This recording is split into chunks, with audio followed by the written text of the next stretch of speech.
Hey, Coach Bach here. I want to talk about my guy Truman. He is a sprinter that I have worked with for two preseason periods now.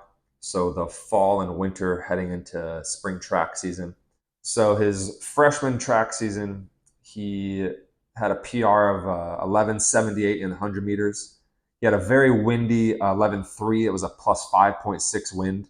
And then his 200 time is relatively strong compared to his 100, which means if you double the 100 time, the 200 time is not much more than that. So he comes in fall of his sophomore year, starts training, and key thing is he was playing volleyball at this time, and then in the winter he played basketball. Okay, so he's playing these other sports, and so with that context, I knew that I probably wasn't going to be able to develop his max velocity during this period. I saw him, once or twice per week, and the amount of sprinting that we can get in those sessions is just not enough to develop his max velocity, especially alongside those other sports. So my focus was getting him stronger, getting him hopefully jumping better, so just more explosive in general, and then obviously improving his start.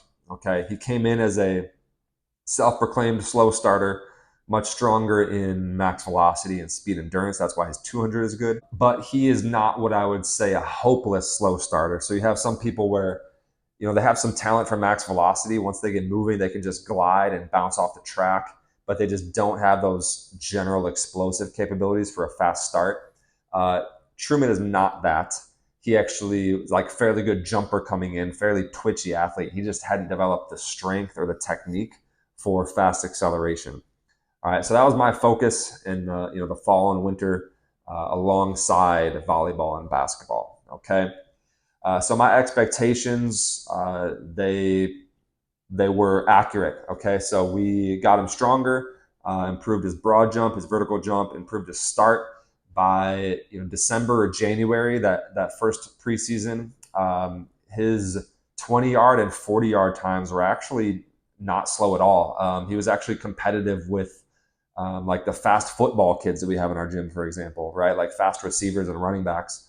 So he was not a slow starter anymore.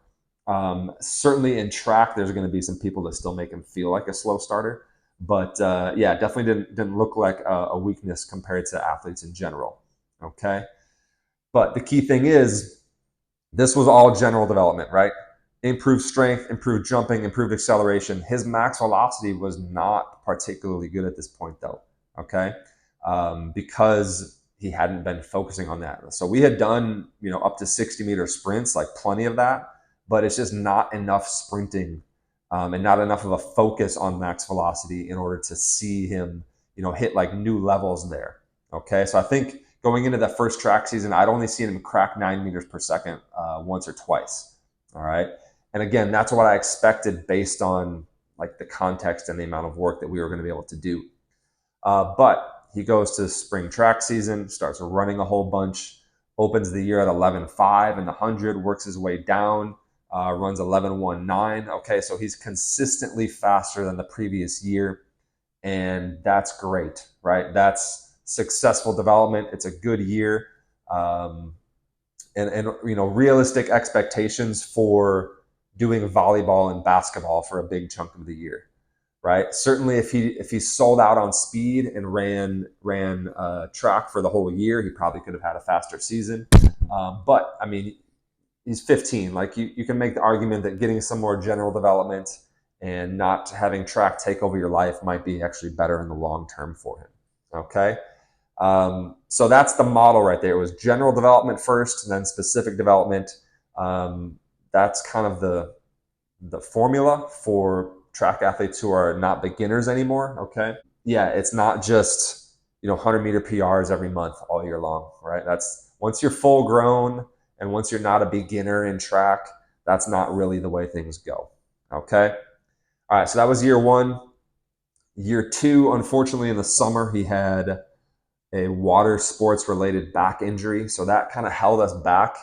We came back for training in the fall. And again, I wanted to develop strength, develop jumping and acceleration. And we were a little bit limited in the strength and jumping departments.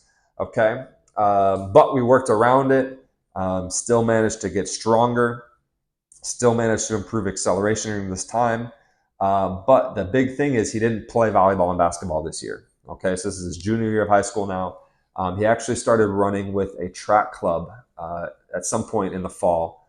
And this was not like, 5, 6 days a week or anything like that. It's typically two, maybe three, a little bit. But that allowed him to get more sprint volume in, longer sprints, some tempo running. They did have some acceleration days, but typically he was like doing a good amount of running in those practices. That allowed me to just focus on short sprints and acceleration and then getting his strength up. And so, big difference with that this fall season or fall and winter is we actually got to see his max velocity improve during this time because he was more focused on speed versus playing volleyball and basketball. All right, so he actually did some indoor track meets in December and January, and he got down to a 22.3 indoor 200. Okay, so for some perspective on that, I mean, that's where you expect to run maybe 22 flat or faster outdoors. That's where you're expecting to run maybe 11 flat in 100. Okay, and so then he must be able to sprint 10 meters per second, which I had never seen him do anything close to that, right? Especially like the previous preseason. So definitely got to see that max velocity develop more in that preseason because of more focus on speed during that time compared to the previous year.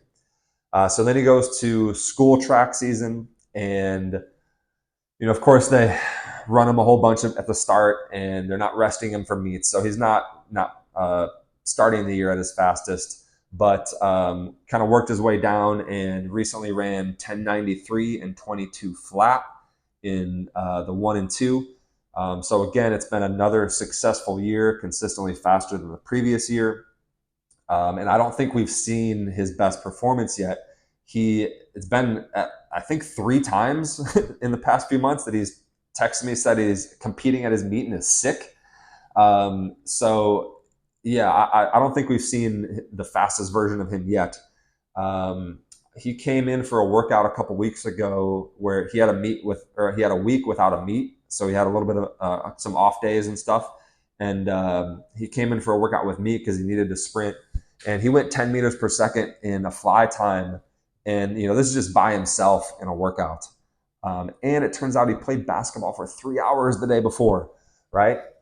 So, if you can throw down 10 meters per second in that context, I'm wondering if he might run a 10.7 and a 21.6 in the next couple months, right? Hopefully he can do it in his school season. He's only got a couple meets left though, but then he's going to do some summer track. So certainly there's some potential for some really good performances coming up here. So yeah, that's kind of a picture of realistic, good development for a sprinter. It's general development first, then it's specific development in track season. And again, it's that lesson that max velocity is its own kind of realm.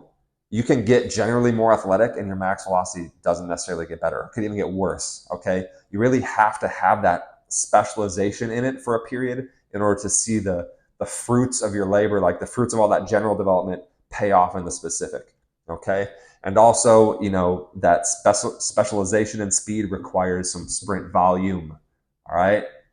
4x40 meters is not going to cut it. So yeah, hopefully that gives you a picture of what that process looks like. It's just not this simple, quick, easy thing like, oh, run some sprints and you'll just get faster, right? It is a process. You got to have patience. You got to trust it. You got to be willing to just become a better athlete in general and be okay with being a little bit slow for a while because it's building potential for the future. Okay. All right. I hope you guys find this helpful.